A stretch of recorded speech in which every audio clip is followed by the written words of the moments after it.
ngiye kuvuga ngo twari abakene mutaza kumva ko twakize, ahubwo kubera nakuze mbana na mama wanjye gusa twari abakene wanjye yaramvugiye, noneho hari ahantu tujya kwaka akazi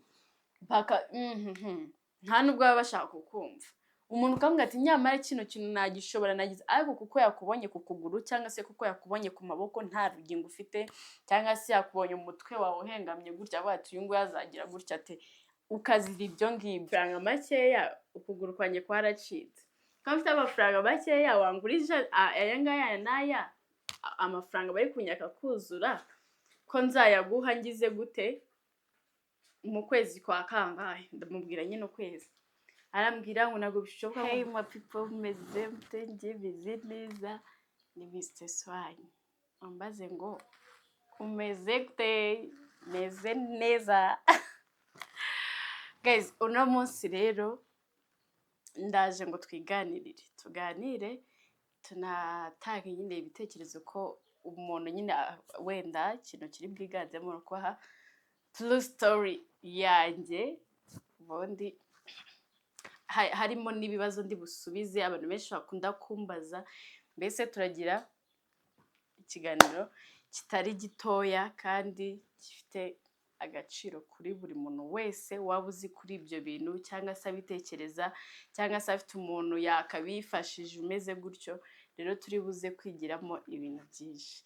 Mbanje gushimira rero abatesi mwese mwakoze subscribe n'abasharinga kugira ngo nkomeze nzamuke, mwese manje kubasuhuza.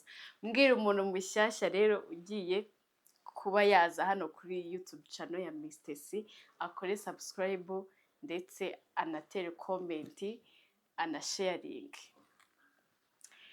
Uyu munsi rero maze iminsi ntekereza ku bintu abantu benshi bakunda kumbaza, abantu benshi bakunda nk'iyo bambonye yaba ndi mu nzira cyangwa se umuntu nyine akambona nko kuri TikTok, ko niho hantu ni TikTok nkunda kuyikoresha cyane, cyangwa se n'abambonye kuri iyi channel ukabona wenda muri comment baranditse ati wiyakiriye gute, none se wabaye gute. Abantu benshi mbabwira ngo hari abantu benshi bakunda kuvuga ngo ni imodoka yangonze cyangwa ni moto. Ntabwo ari moto yangonze, nta nubwo ari imodoka, cyangwa se bakavuga ngo aho nigaga ku ishuri bakunda kuvuga ngo narwaye kanseri. Ntabwo ari kanseri, ntabwo narwaye kanseri. Mbese nta na kimwe mu ibintu abantu benshi bakunda kuba batekereza, nta na kimwe narwaye muri cyo, cyangwa se nkore iyo accident y'imodoka cyangwa iya moto, nta na kimwe.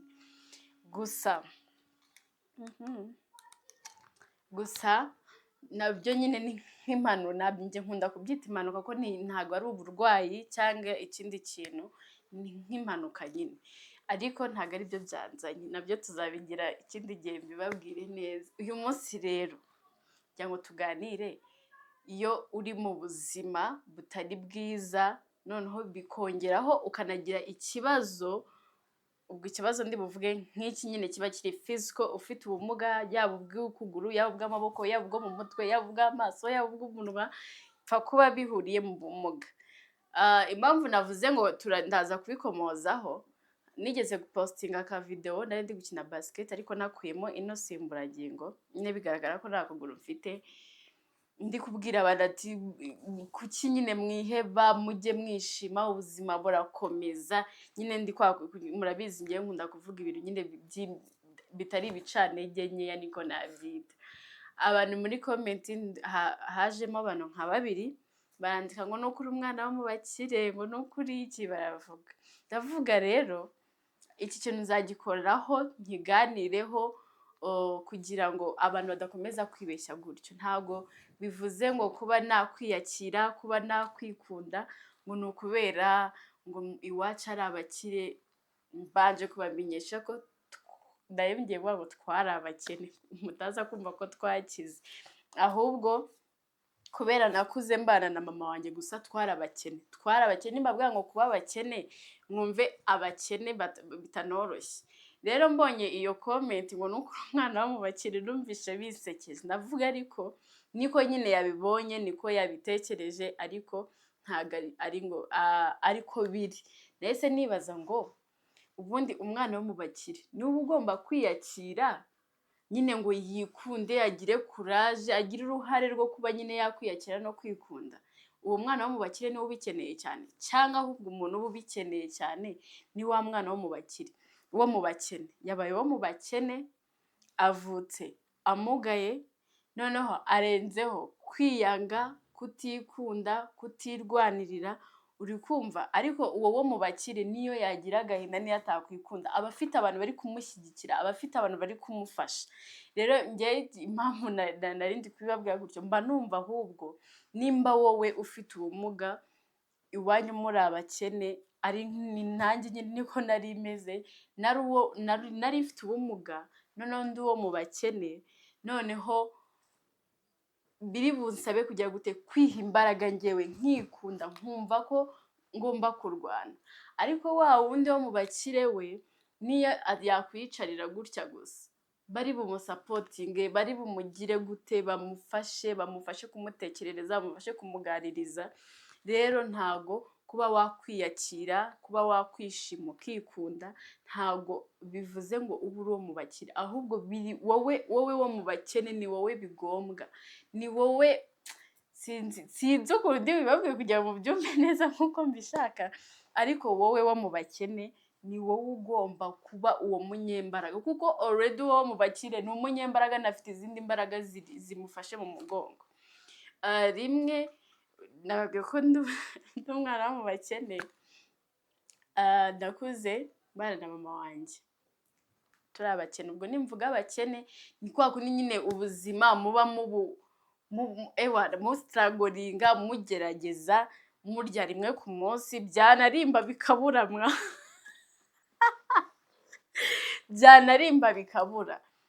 Mama wanjye nyine yarasitaragoringaga, yagiraga gute kugira ngo tubeho. Noneho uri kumva ntabwo icyo gihe nari mugaye, nafite mukuru wanjye turi batatu mu nzu, mama ubwo ari busitaragoringa, muri kubona nyine umusingo mama musitaragoringa, namwe ubwo ubuzima muri kubyumva. Ngeze ya myaka yindi nababwiye 9 nibwo nahise mugara. Mama n'ubundi tuguma muri bwa buzima, ahubwo noneho bita bugira gute, bita bukakara, bita noneho narya rimwe, noneho tukarirya ari hamana. Muri kumva ukuntu byari bigoye.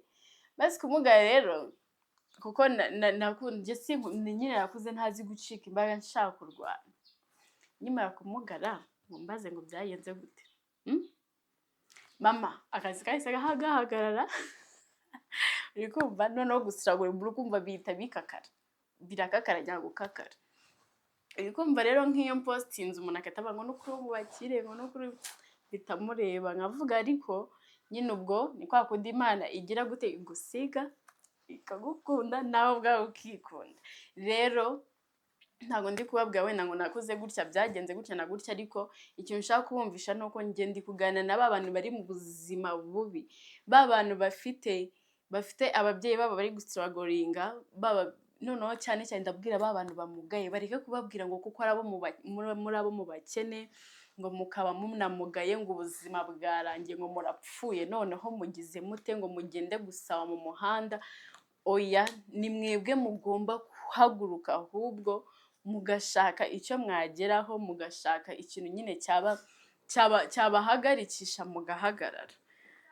Ariko nimba uvutse muri ubwo buzima noneho ukaba ufite ubumuga, ukagenda ukiheba ukigunga, niho hahandi uzasanga uri mu buzima bubi, kubera kandi uri muri ubwo buzima bubi atari ukubera nyine byakunaniye, ahubwo watinye kugerageza, nyine wahise wumva birangiye, wowe wishyiriraho umurongo gutya ngo birarangiye, ngomba kubaho muri buno buzima, ubwo nyine ngo kubera nta maboko mfite cyangwa se amaguru, ngo ubwo birarangiye ndapfuye. Noneho hoya, ntabwo upfuye, uracyariho, kuko ikintu giha umuntu kubaho ni umwuka, uracyahumeka. Ano maboko nyine ameze gutya nyine, ariko hari ikindi wagerageza ibintu wumva bikurimo, ariko apana kuvuga ngo aha ngo nyine ngo uriya ngo acitse ukuguru, ngo nayo ncitse ukuguru, ngo ariko no mu bakire ngo ngende wo mu bakene, ngo nta kundi.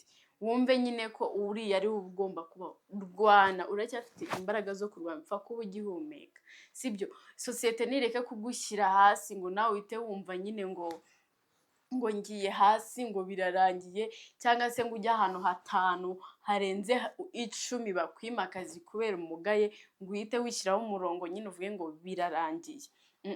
Komeza urwane ugerageze byange, ndi kubibabwira ntabwo biba byoroshye. Iyo wabyiyemeje nyine uravunika bishoboka, uzi kwereka abantu ko ushoboye ukabereka ko ushoboye kwikwatagura ukagira gute, ariko ntibabibone nyine bagakomeza bakubona muri za mbaraga nkeya kubera ufite urwo rugingo rumwe, kubera ufite icyo kibazo kindi. Ni hano nigeze kubatera story y'ukuntu turi gushaka stage ndi mu wa gatanu, twagiye kwaka ahantu stage. Twagiye ahantu kwaka stage, ngewe twari turi abana saba nyine inkumi 4 tujya kwaka stage ndi kumwe nyine n'abashuti banjye. Aho hantu bayitwimye. Uwo mushuti wanjye umwe yari inshuti n'umumanager w'aho ngaho. Dutashye umumanager amuhamagara aramubwira ngo ntago nari kubaha stage, ariko narebye kubaha stage ngo uriya nyimwime ufite ikibazo ku kuguru, mbona biri bugaragare nabi, mpitamo kwibima mwese. Noneho nyine uwo mushuti wanjye urumva yari mushuti wanjye nyine arabimbwira ngo uzi ko yakugizeho ikibazo ko nta kintu wakora. Ariko ko yari umushuti wanjye cyane ahita amubwira ati uriya rero wagizeho ikibazo yari kugira gute, ahubwo we arakora kuturusha, ntago kuba afite ikibazo kuko bimubuza gukora. Ati nyine nimba wari kwiduha koko witwima kubera uriya, ahubwo yiduhe. I know mu minsi ngahe uzahita ubona ahubwo ari we mukozi twebwe ubwacu kuturusha. Nyuma nyine nagiye gukora koko nyuma y'iminsi 3 ahubwo yarankoreshaga, kandi nyine ukabona yabyakiriye bitewe n'iki, yamaye mahirwe ndagerageza arambona. Rero kugira ngo ubone uwo muntu urumva nuko uwo mushuti wanjye yaramvugiye. Noneho hari ahantu tujya kwaka akazi nta nubwo baba bashaka kukumva. Umuntu ukamubwira ati nyamara kino kintu nagishobora nagize, ariko kuko yakubonye ku kuguru cyangwa se kuko yakubonye ku maboko nta rugingo ufite, cyangwa se yakubonye umutwe wawe uhengamye gutya avuga ati uyu nguyu azagira gutya ate, ukazira ibyo ngibyo. Rero nubizira ushobora kuzajya ahantu harenga 10 bose bagize gute, bagusubiza inyuma, ariko nyine kuri wowe ntibiguca intege nyine, bikaguha imbaraga. Ibyo bintu ahubwo nibyo biba bigomba kugira gute, kugutera imbaraga. Rero muri mu biganiro byanjye byinshi kuri TikTok, utuvideo twose bavuga ngo ni igiki cyaguteye kwishima, ni igiki cyaguteye kubuseka nyine. Ubwo ibyabyo nyenya mvuga ese abo bantu wenda badafite ikibazo, badafite ubumuga cyangwa se bari abakire, abo ngabo se nibo bakeneye kwishima? Bo ubwabo barabifite, ntabwo bari bubishake cyangwa babikenere kandi babifite. Ahubwo twebwe abantu wenda turi mu buzima bugoye, urakennye, uramugaye, ugize gute, hanze bari kuguha akato, hanze bari kukwanga, ni wowe ukeneye ibyo byishimo. Rero wimbaza ngo kubera iki mpora nseka, ngo kandi ngo umeze gutya, ngo kubera iki uhora useka ku bantu banzi cyane, kubera iki uhora useka kandi uba ufite ibibazo byinshi. Wa muntu udafite ibibazo n'ibiki ntago akeneye kwishima kuko arabifite, ahubwo ninjye ubikeneye. Rero kubera mba naramaze kumenya ko ibyo bintu koko mbikeneye kandi ngomba kubibona, ngomba no kubiharanira, ngomba no kubigerageza. Kuko iyo ugiye kuvuga ngo nyine ngo nababaye, naburaye, n'ejo naburaye, uragira uzareba ukuntu mu minsi ngaho uhita utangira kunanuka kugira gute already, aho kugira ngo wivure, ahubwo noneho uri kwiteza ibindi bibazo kandi wowe wakivuye. Kuko niyo wivuye kabone no hacamo, njya mbwira abantu ngo burya umuntu wicaye gutya ibintu bye bigapfa, akicara ibintu bye byapfuye nyine akajya birebera hariya ngo abantu nyine baravuze simbishoboye, abantu nyine baravuze ngo nta kintu ushoboye, n'ubundi banyima akazi, ubwo nyine reka niyicarire.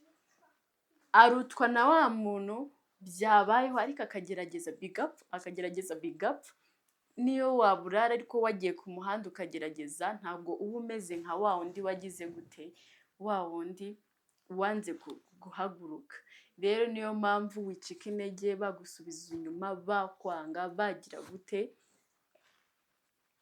wicika intege, turayinga, komeza uturayinge, rimwe hari igihe bikunda, kandi n'iyo bitakunda, n'iyo byakwanga, ntabwo wicira urubanza uvuge ngo kubera iki ngo nagize gutya, cyangwa ngo ngire abantu ngewe mbwira abantu ngo nibo batumye mera gutya. Oya, ubwo nyine biba ariko byakagenze. Hari ikintu umuntu akunda kuvuga ngo sha ngo ngewe ngo bene wacu ngo banze kumfasha, ngo bene wacu bagize gute. Ntabwo ari itegeko kugufasha, ntabwo ari itegeko kugufasha. Igerageze wowe, ugerageze ibyawe n'ibyanga umenye ngo byaranze, ariko wireba kuri ya famiye cyangwa se ngo urebe ngo ku nshuti ngo zigomba kugufasha. Yego nibyo baba bagomba kugufasha ko hari ikintu muba muhuriyeho, ariko nanone nimba si bwabo batabishaka, nimba si ubwabo bitabarimo, ni ngombwa ngo ubacire urubanza cyangwa se ngo ugire uba blaming. Ni ubushake bwabo. Ubwo rero nimba banze kugufasha, turayinga wowe ubwawe, bizapfe waturayinze nta kibazo. Buriya naturayinze bikanga, ndavuga Mana we, noneho nkabwira Imana ati gira icyo ukora. Ariko iyo utaturayinze ushaka no kubwira Imana, nayo buriya nuko hari n'igihe dusubiza ariko ntitumenye, ukayibwira ati reba n'ibintu. Buriya njya ntekereza ko Imana hari igihe itubwira ngo wagerageje biranga nuko wenda itajya ivuga rino jwi ngo twumve, ariko ntekereza ko umuntu utagerageje cyangwa se umuntu wacitse intege, ntekereza yuko n'Imana yari gusenga hatiriza Imana cyane. Ntekereza ko Imana imubwira ngo wagerageje biranga, cyangwa se ikamubwira uti ko wacitse intege wishyizemo imbaraga ndakwangira zigirire kumva. Byari igihe mba numva nk'Imana iri kunsubiza ngewe, nk'iyo nacitse imbaraga wenda byanze ndi nko kurira ndahantu, mpita numva nk'Imana imbwiye ngo biranze neza, ubwo nyine urarangije ubishyize hasi, bigiye gupfira rimwe, nkongera nkazamuka. Rero wikwemera amajwi menshi aguca intege, wikwemera muri wowe ikintu cyiza kikakubwira ngo n'ubundi abantu ngo n'ubundi bakubona nk'umuntu umeze gutya, reka bakubone gutyo. Ahubwo wowe ugire ukundi kuntu wiremamo muri wowe, ugire ukundi kuntu wibona kandi uniyumva. Bidatinze ba bantu barongera bakakubona cya kintu waharaniye, bakongera bakakugarukira, bakongera bakakubona ko bari waribeshye. Ariko rero iyo ukurikije ibyo bavuga bagira gute. Rimwe mama wanjye amaze kwitaba Imana abantu bose bari muri tuzaba duhari ariko bitewe n'uko buriya iyo wabaye mu buzima kandi ubireba ari ikintu utakwibagirwa, nta muntu wapfa kukubeshya. Niyo rero wagize nk'ibyagana kuvuga ngo turi kumwe, nyuma ntubabone, ukababara, ukagira gute, bitabinyereka ko nyine wari ubafitiye icyo cyizere. Ariko ngewe mama amaze gupfa nari mbizi neza ko ngiye kustragoringa, nari mbizi nyine ko ngiye kwirwara njyenyine. Ariko icyo gihe mu rugo haruzuye, nawe twashyinguriye haruzura harasendera bose, ariko bambwira tuzaba duhari, ujye utubwira, uri kumva. Ariko nyuma y'uwo munsi nyine byarangiranye n'abo bantu, ariko sinigeze mvuga ngo barambwiye ngo bazagira gutya ngo none biranze ngo none kuko bari kubimbwira mutima nyine ndi kwibwira ati muri kumbeshya. Kuko ndatekereza umuntu mutabonye icyo gihe ustragoringa uri kumwe n'umubyeyi wawe, noneho uwo mubyeyi wawe wenda afite icyo apfana n'abo bantu, mugasiragoringa icyo bahari, bivuze ngo nawe uzasiragoringa kandi bahari. Rero mwikwizerera mu bantu. Iteka iyo wizereye mu bantu wanga abantu, kuko iyo ubizereyemo ukamwizereramo, ejo akagukorera ikintu akagiza gute, birakubabaza, noneho ukahita wanga ikiremwa muntu. Ariko nyine iyo utamwizeye mukavuga ati ni umuntu nkanjye, agomba gusiragoringa ibye nanjye nkasiragoringa ibye, mani murakundana, kuko nta kintu uba waramwizereyeho ngo agire. Niyo agufashije uba wumva ari byiza, ukanamushimira, biba ari na byiza cyane pe. Ariko utari waravuze ngo wenda ngo Pasi yarambwiye ngo azajya Pasi yarambwiye ngo azajya ampa ibiryo buri saa sita, mbiguhaye rimwe kabiri, kumva naye urabyize nyine uryo bati ubuzima bwanjye Pasi azajya ampa ibiryo bya saa sita. Wenda ngeze ahantu nanjye ibyo biryo binanira kubibona, cyangwa se ndanarambiwe. Abantu bararambirana, ushobora kungabura rimwe kabiri gatatu ukandambirwa cyangwa ukampaga ukahita ubistopinga. Iyo rero utamuvuze ngo uyagomba kubikora ubuzima bwanjye, ukaba ati arabikora ariko ari bubikore wenda ibyumweru 2 cyangwa se arabikora ibyumweru 3, bishobora ko yabikora ukwezi ariko mu kwezi kwa kabiri ntabikore. Iyo ubitekereje gutyo, niyo bimunaniye cyangwa se uwe akabirambirwa, ntabwo umucira urubanza cyangwa uvuga ati imbaraga nyine ziwe naho zarangiriye, kuko abantu nyine turarambirwa cyangwa se tugahaga. Ubwo rero iyo ibyo bintu babimenye, ntabwo ujya ucira abantu imanza, kuko guys, nta muntu wategetswe kuza kugufasha, sibyo? Nta muntu wategetswe kuza kugufasha. Niba wenda ncitse ukuguru, nta muntu wategetswe kumfasha ngewe, kereka we muri we niyumva afite ubwo bushake, niyumva abona ko icyo kintu ngikeneye, kandi nawe umutima we ukamwemeza yuko icyo kintu yakimfasha, icyo gihe yabikora, kandi ni na byiza pe. Abantu bose twagakoze icyo kintu nyine nimba mbonye umuntu akeneye ikintu kandi ngewe nyishoboye nkakimuha, ariko nanone ntakore ikosa ryo kumva yuko ari itegeko kuba ntakimukorera. Nta tegeko rero rihari ko umuntu yamfasha, nta tegeko rihari ko njye nagufasha, ahubwo ni ubushake bwa muntu, ni ubushake bw'umuntu ku giti cyiwe. Rero turekere gucira abantu imana ngo Pasi ngo yarambwiye ngo azagira gutya kandi none nabyo yakoze. Ubwo nyine bifate nyine ko ugatabishoboye, kuko nujya kwihamwa wa muntu w'ikintu cyo kuvuga ngo ni itegeko ko njye ngufasha ngo kubera ubona afite ayo mafaranga cyangwa se afite ubwo bushobozi, uzapfa abantu bose waranabanze, uzikanga abantu bose warabanze, warabakuye amaboko. Ariko ugomba kumenya ngo ni ubushake bwe kumfasha. Ahubwo reka ngende muzi, wenda nimba ubona ushakaho nka serivisi cyangwa se ngewe ngushakaho serivisi, ndi bugende mu cyumba nsenge mbwira Imana ati wagiye mu mutima w'uriya muntu ukamuha ububasha bwo kumfasha, wamuhaye imbaraga zo kuba yagira inyota yo kumfasha akamfasha. Ariko reka abantu basigaye bajya gusenga bakavuga ngo reba ngo famille yanjye ngo yaranyanze ngo uyihane ngo uyigire gute, cyangwa ngo Pasi yarampemukiye ngo yanze ko ibiryo bya sasa. Uri kumva? Ahubwo senga uvuge ngo niba ushaka ikintu, Mana genda basure ubategeke bankorera icyo kintu. Rero ikintu amagambo ko yambanye menshi urumva impamvu rero ituma nishima, reka mpite nsubiza ya komenti. Impamvu ituma nishima, ituma ngira morale, abantu bose ngo bahora bambona bafite morale, ni ukubera ko nyine ngo mba ngomba kuba nayigira, mba nyinyotewe kuba nayigira. Rero ndabiharanira. Buriya niduhura mu nzira ngo ndi guseka cyangwa ndi kuvuza induru, si uko ibintu byanjye byose bimeze neza, ahubwo hari n'igihe usanga byose ahubwo biri gupfapfana, ariko ngaseka. Kubera rero mba ndi guseka, ni kwa kundi nabwiye ngo ni njye ukeneye kwishima. Wa muntu uri mu buzima bwiza umeze neza, ubwo arishimye, ntabyo akeneye kwishima kuko arabifite, ahubwo ni njye ubikeneye, ni nanjye ubishaka. Niyo mpamvu rero kugerageza tugahura nkaseka, nkagira ibibazo nkaseka, nyine icyo kintu mba nyikeneye mu buzima bwanjye, kuko ntacyo mba mfite, mba ndi kugishaka, mba ndi kucyitoza, mba ndi kukirwanirira kugira ngo ngere kuri cya kintu kizatuma noneho nseka, mbaho mu buzima bunezerewe. Rero wowe uri mu bintu bikomeye, uri mu bintu bigoye, iga kugerageza kandi wige kwishima, kuko kwishima biguha imbaraga zo gukora ikintu. Buriya iyo wababaye cyangwa ufite agahinda, kugira ngo ukore ibintu biragoye, kereka nimba ari njye bibaho njyenyine. Njye buriya mfite agahinda cyangwa umuntu yambabaje, ibintu byose mpita numva birangiye. Ariyo mpamvu rero ntajya nemerera umuntu ko apfa kumbabaza gutyo gusa.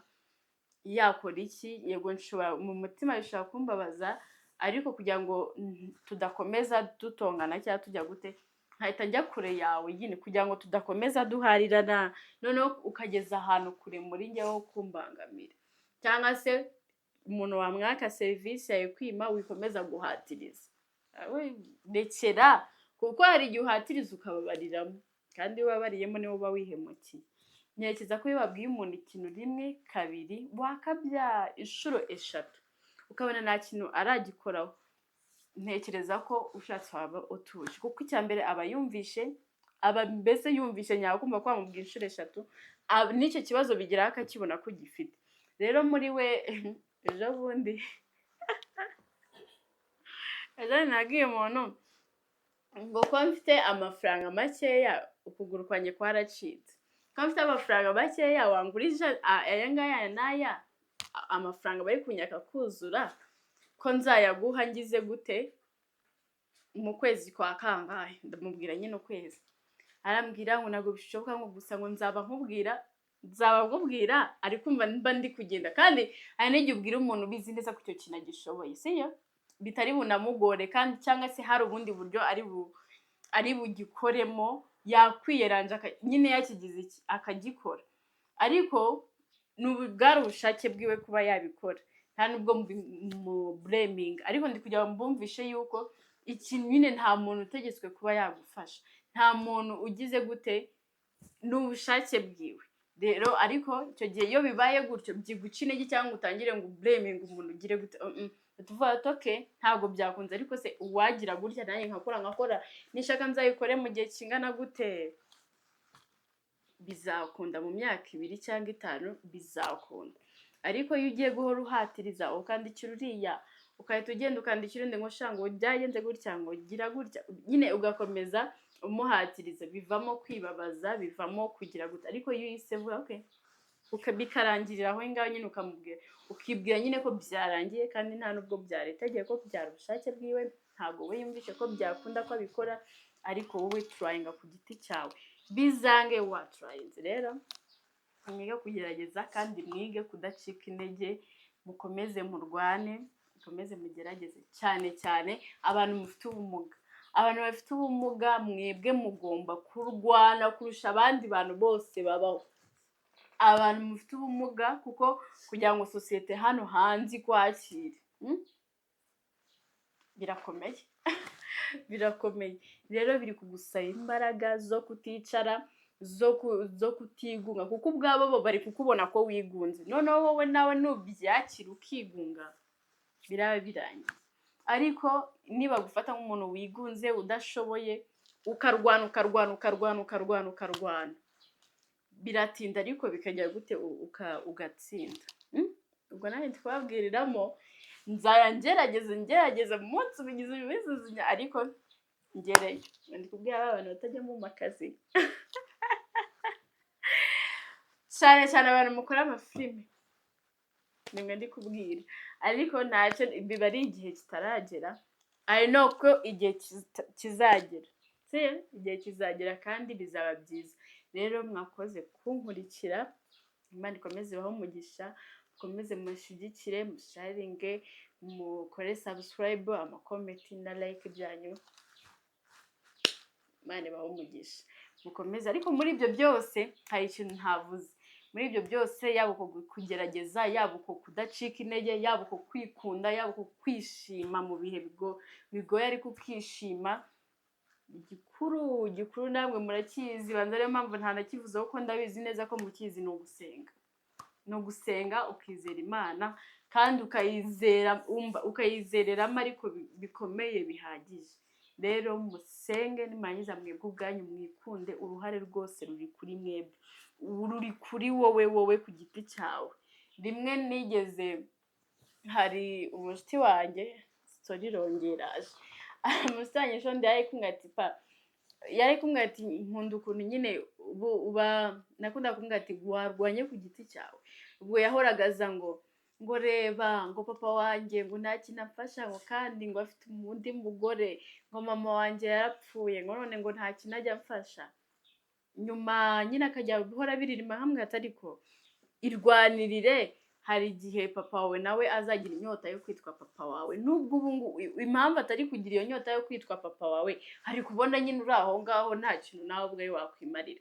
Ndamwata ariko nurwana ugasiragoringa ukagira basi n'utuntu dukeya uzamukaho ukageraho, ego azakwishakira ahubwo yavuga ati uriya ni umwana wanjye, uriya ni umwana wanjye, arongera nyine ejo arabikora, atangira kujya agerageza, ubu ngubu ni umukire. Rero papa we ariko nyine afite ubumuga, nimba bwawe gutya afite ubumuga, papa we ego ntibwanakwira atamuvugishije, cyangwa se amubwiye ngo tubonane, cyangwa amubwiye ngo uri hese ngo nze nkurebe, bikumva rero wowe ku giti cyawe trying, yaba ari papa wawe wakwanze, yaba ari mama yawe wakwanze, yaba ari famiye zawe zakwanze, ibyo birabareba, wowe wirebe ku giti cyawe, kuko warivukiye. Nakuze numva ngo buri muntu wese arivukira, rero menya ko wivukiye. Yego simbwiye ngo ubate ubajugunye, ariko nimba ubona ko kukuba hafi byabananiye, wowe ibe hafi wiyiteho wigire. Igihe nikigera uzatsinda, kandi n'utanatsinda waragerageje uzabura intwari, sibyo?